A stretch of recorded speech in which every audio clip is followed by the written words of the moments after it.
मारो इन बीएसटी वालों को मारो, यही एग्जैक्ट वर्ड यूज किया गया था दिल्ली पुलिस के द्वारा उन बच्चों को जंतर मंतर पे मारते हुए।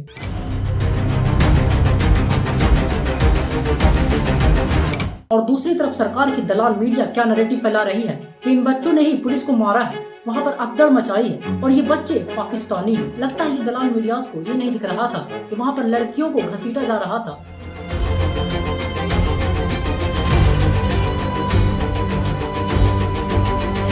तो चलो इस प्रोटेस्ट से जुड़े सभी फेक नैरेटिव्स, दिल्ली पुलिस की दादागिरी, सोनम वांगचुक के वाइफ को बाल पकड़कर घसीटना और इन गोदी मीडियाज की दलाली, एक एक करके सभी टॉपिक्स पर चर्चा करते हैं। 20 जुलाई 2026 मानसून सेशन का पहला दिन। सीजेपी जो जंतर मंतर पर नीट यूजी पेपर लीक और धर्मेंद्र प्रधान के इस्तीफा के लिए पीसफुल प्रोटेस्ट कर रहे थे और उस दिन वो लोग चलो सांसद यात्रा की मार्च भी निकालने वाले थे। सबसे बड़ा मार्च होने जाने वाला है, जो पिछले 10-12 साल से इस देश में डेमोक्रेसी को खत्म करने की कोशिश की जा रही थी। जंतर मंतर पर आपने एक महीना बैठकर डेमोक्रेसी को फिर से जिंदा कर दिया है। पर दिल्ली पुलिस ने पहले तो उन लोगों पर संसद चलो यात्रा का परमिशन डिनाई कर दिया और सभी प्रोटेस्ट साइट्स पर जैमर लगा दिए गए। 2 घंटे से प्रोटेस्ट की नई क्लिप्स आनी बंद होगी क्योंकि वहाँ पे जैमर्स यूज किए जा रहे हैं, किसी को एक्सेस नहीं करने दिया जा रहा है, जिससे वहाँ पर इंटरनेट की सारी सुविधाएं बंद हो गई ताकि वहाँ के वीडियोस वायरल ना हो सके। और कुछ बच्चों को तो मेट्रो में ही फंसा दिया गया ताकि स्टूडेंट्स जंतर मंतर ना पहुंच पाए। फिर भी इन स्टूडेंट्स में इतना जोश था कि जंतर मंतर पर 10,000 से ज्यादा स्टूडेंट्स आए और ये लोग सभी बहुत उत्साहित थे संसद यात्रा के लिए। पर जैसे इन स्टूडेंट्स ने सोचा कि जंतर मंतर से निकलकर अब संसद चलते हैं और इन्होंने जैसे ही संसद यात्रा करने के लिए बैरिकेड्स क्रॉस किए, दिल्ली पुलिस या तो कह लो सरकार के गुंडे उन स्टूडेंट्स पर लाठी चार्ज कर देती है। उन स्टूडेंट्स को दौड़ा दौड़ा कर पटक पटक कर मारती है। इतने प्रोटेस्टर के सर फट जाते हैं, कितनों के हाथ टूट जाते हैं। बोलने दीजिए, कोई जरूरत नहीं है, हम इसके भी घर में जन्म लेंगे, हम इनके भी घर में जन्म लेंगे, हम इनके भी आपके भी घर हो, हमारा परिवार इलाज करवाने नहीं करवाना। और सिर्फ लाठी चार्ज ही नहीं, उन स्टूडेंट्स पर टीयर गैसेस का भी इस्तेमाल किया जाता है जैसा कि वो एक आतंकवादी हो। हम लोग कोई डाकू है क्या? डाकू नहीं है, शिक्षक है हम लोग। तुम्हारे घर में औलाद है तब पता चले। और तो और जैसे तैसे करके कुछ स्टूडेंट्स पार्लियामेंट गेट तक पहुंच जाते हैं, बट वहां पर वो लोग इन बच्चों पर बंदूक तान देते हैं। किनके लिए? तो ये अनपढ़ नेताओं के लिए जो हमारे दिए वोट से ही मिनिस्टर बनते हैं।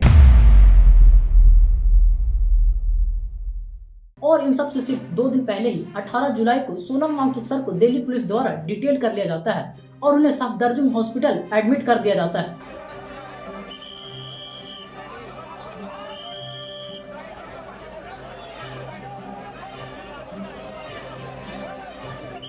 ये लोग सोचते हैं कि अगर सोनम वांगचुक सर को डिटेन कर लिया जाए तो ये सारा प्रोटेस्ट स्टॉप हो जाएगा, बट ऐसा नहीं हुआ। जैसे ही सोनम वांगचुक सर को डिटेन किया गया, वहाँ पर और भी भीड़ बढ़ने लगी। इंडिया के हर कोने से स्टूडेंट्स आने लगे और वहाँ पर कई हजारों की भीड़ जमा हो गई क्योंकि सोनम वांगचुक सर इस प्रोटेस्ट का मेन फेस थे। उन्हें देखकर ही इन बच्चों में जज्बा आया।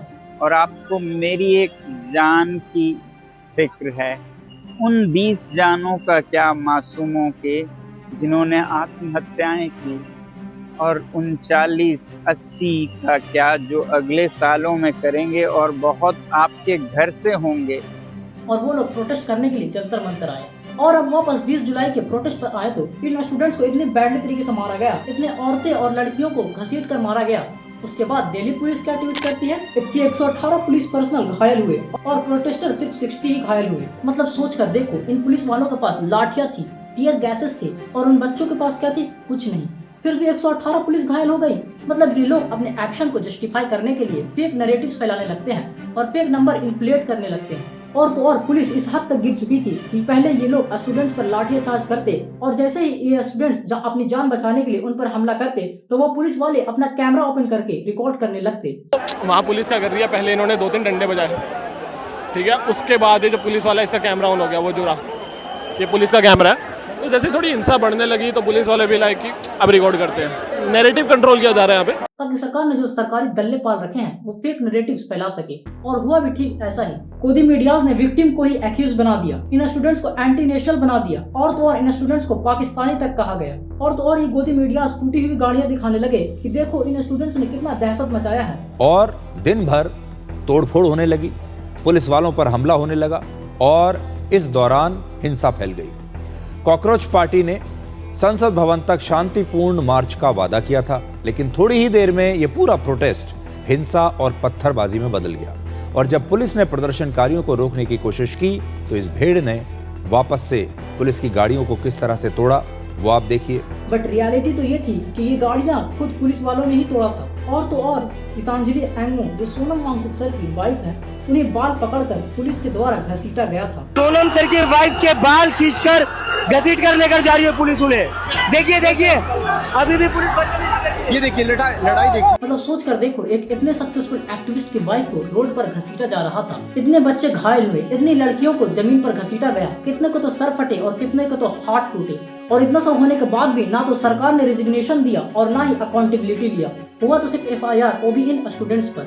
मतलब उल्टा चोर कोतवाल को डांटे। पहले पुलिस वालों ने ही इन बच्चों पर इतना हमला किया और फिर उल्टा इन बच्चों पर ही केस कर दिया गया। मैं यहाँ पर सीधा इन बीजेपी के नेताओं को बोलना चाहूंगा कि सत्ता की इतनी भूख सही नहीं है। एक दिन आप लोगों की ये अहंकार ही आप लोगों को ले डूबेगा, क्योंकि ये स्टूडेंट्स ही हमारे नेक्स्ट वोटर्स हैं।